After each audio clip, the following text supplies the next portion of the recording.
2,000 years later. Hello guys, tapos na ang aming lunch time, so break time naman tayo. Ikabit ko muna yung electric fan ko at nang makapagpahangin tayo dito kasi ang init. Ito pala yung nabili kong merienda. Ito yung nabili kong merienda sa grocery kasi nga, hindi ko na yung ngayon ko lang nalinisan yung electric fan ko kasi busy ako lagi.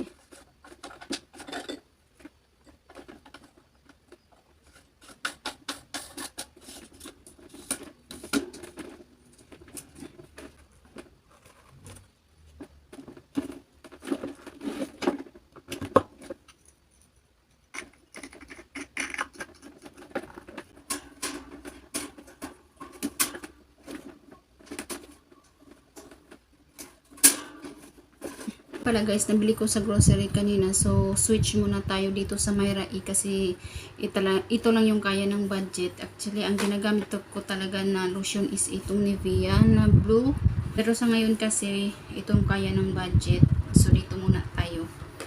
And then tapos na ako, iligpit ko na lang itong mga merienda ko.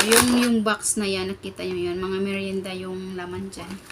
Merienda ko, yung mga biscuit, pero ngayon wala nang mga dalawang ano na lang siguro yan dyan.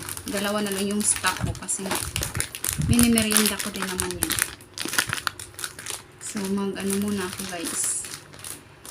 Magpahinga kasi mamayang mga 1:20 rampa na naman tayo sa labas kasi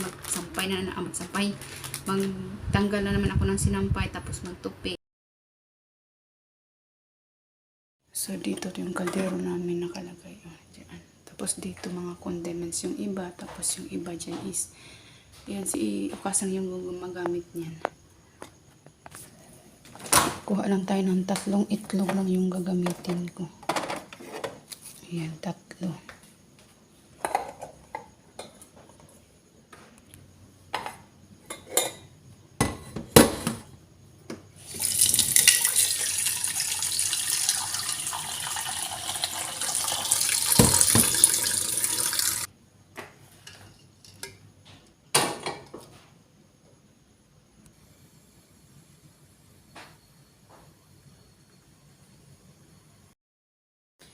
Good morning, Sabado.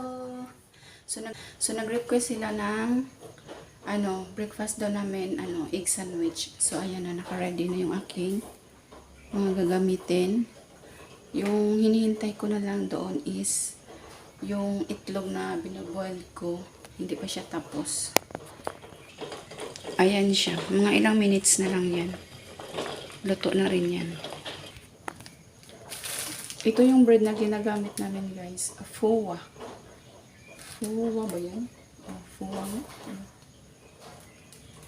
Tapos QP yung mayonnaise namin.